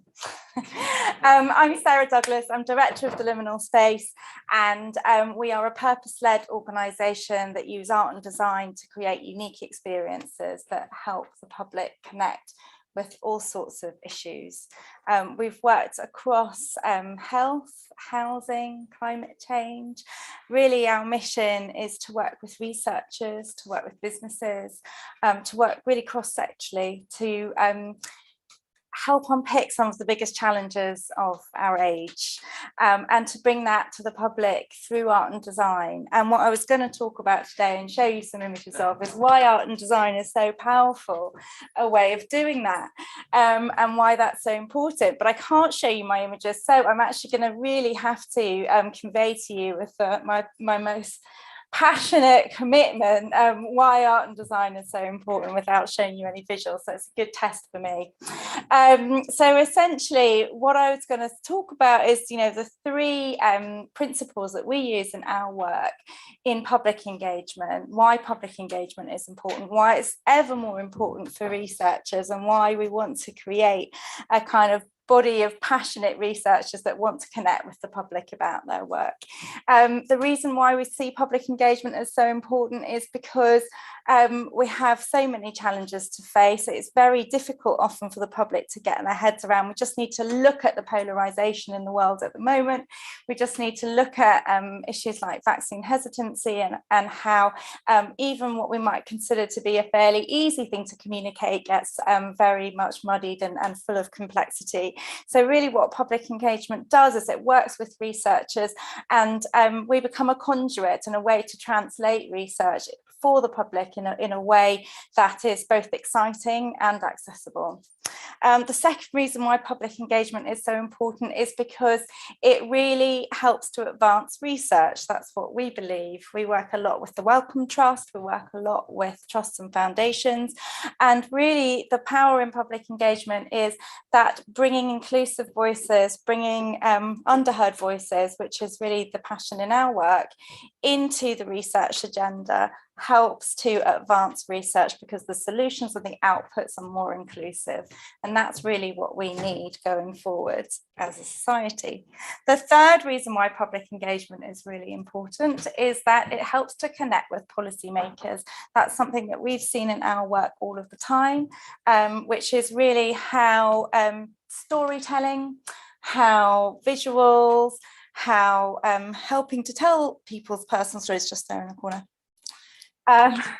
can help to really advance a policy agenda. And we've seen that across a lot of the work that we've done. Thank you. So skipping to slide 10. This is an exhibition we have on at the moment at the Natural History Museum. It's on until August if you'd like to visit. It looks at climate change and is particularly focused at engaging a young age group between 16 and 24 to address, well, to find their place within, you know, what is, we can all agree, a hugely complex issue. So I've told you why public engagement is so important. Now I'm going to whip through 3 principles of our work and how we do it. And you'll be able to see all of this in the space of Tomorrow's Home when you go and visit in a minute with your drink, which I know is the thing that is 5 minutes away. So conscious of that too. So we believe that the challenges that we face are so great that we really need multiple disciplines to help tackle them. And we think that artists, designers, technologists, ethicists, patients, people with lived experience, everybody is part of that solution. And so what we are all about at the liminal space is creating the conditions for that kind of interdisciplinary working and multidisciplinary teams to kind of function and flourish. And so that's what's been brilliant about working with UCL, where we've worked with technologists, we've worked with ethicists, we've worked with architects, we've been able to access a huge amount of kind of different knowledge and different brains and different approaches within the university. But also what's fundamental to us is working with communities. And so we've just had the most fantastic talk from the team just a minute ago, but that's something that's been fundamental to the creation of Tomorrow's Home as well, is working with communities to understand what do they want from the future, to first kind of work with our researchers to unpick the key themes and then to present those in a creative and kind of bring them to life essentially, so that people can really push back and feed back on that. And for example, one of the things that we were really challenged by from a community group, and Sharon, to your point, it did not mention homelessness. We kind of brought all of these ideas to the table, but we hadn't addressed homelessness, and the community group said to us, you can't do that. You can't be in the Museum of the Home and not talk about the future of home and homelessness and how that fits into the picture. And so that was something that, working with the community to develop up the concepts, it's fed directly into the space, and you'll see that it is fairly dystopian, but then, who could not paint a dystopian future at the moment? We've tried our best, but there is a space we've envisaged that in the future, we've speculated that there might be a government supported scheme where due to the 4th Industrial Revolution and automation, we take in either climate refugees or people who've been made redundant, and we kind of hire out a portion of our space. So a lot of the speculative ideas that are in the exhibition that you'll see have come from that kind of collective working. Again, the whole look and feel of the space and how that was developed has been kind of fed into collectively. So I've spoken a little bit about it, but I think, you know, for us, the reason why art and design is so effective at creating change and connecting with people is because it makes things tangible, it makes them visible, it makes them applied. For a lot of people, research feels very, very disconnected from their daily life. And really what we are about is trying to create that link so that people A, understand how important it is, but B, feel that they actually have some agency to feed into how things are being made and developed and created in the future, and that really is genuinely a shared future. So one of the things that you will see about Tomorrow's Home, it's set in a speculative world 2050. And that's another thing we love doing, is working in the future, because nobody owns the future yet. I think we probably know that there are going to be some big players in the metaverse already, but currently nobody owns the future. And that is a space that we are all allowed to step into and imagine. And in that imagining, create the kind of future that we'd like to see, and probe ideas and test things and experiment. So that's really the spirit of Tomorrow's Home. Is playing with some weird and wacky ideas about how the future might be, and using that for provocation. I loved hearing the talks about multisensory engagement, and that's something we've really tried to bring into the space as well. So when you enter the space, there's scent, there's sound, there's colour, there's light, there's a kind of whole sensory experience, because that is what our homes are like, full of, well, mine is full of mess and noise and scent and sound. So that's really what we've tried to do, is kind of play with the senses in the space. And again, from a kind of engagement perspective, we find that that is a really good way of engaging people from, you know, literally you can have a 30-second moment of engagement to a kind of 30-minute reading, storytelling engagement in the space. So there are lots of different ways to unpick a topic. Then our third principle of public engagement is probably best summed up by one of the researchers we've worked with on a previous project, is reciprocal engagement. The liminal space have developed a powerful principle of reciprocal exchange. Through the experiences they create, researchers obtain new insights and participants acquire new knowledge by engaging with knowledge in an entirely new way. So that is really the essence of what we're trying to do through public engagement, is this creation of a kind of knowledge exchange that feels reciprocal, where the power imbalances that currently exist are starting to become rectified, and where people genuinely are able to feed in their thoughts and their ideas into the process. So Tomorrow's Home, you will see it's got a lot in it, because there's a lot to contest with it, to deal with in the future. But one of the things that we've been looking at, kind of three big topics that are in the space, are looking at the impact of climate change, aging population, and automation, and that kind of sets the scene for our world in 2050. And then what you'll see is that this is brought to life through various different objects and modes of engagement. Really, what our mission is to do as an organisation is to create ways for the public to feed in to this space, and create ways for the public to feed more directly into research.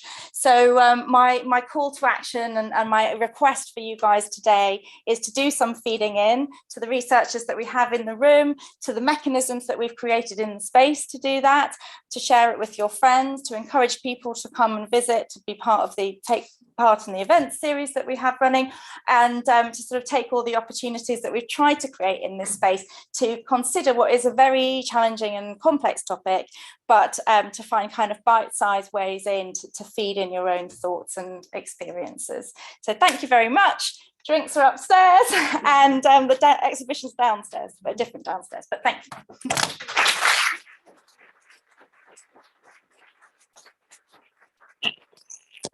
Thank you, Sarah. So I think that's just in terms of the talk. So I think it just remains for me to say thank you to everyone. That was a really brilliant session. So a final round of applause for all of the speakers, if that's okay. And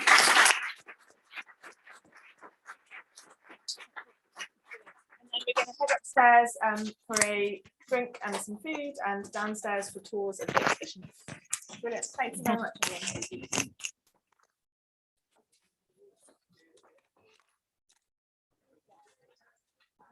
Oh, yeah.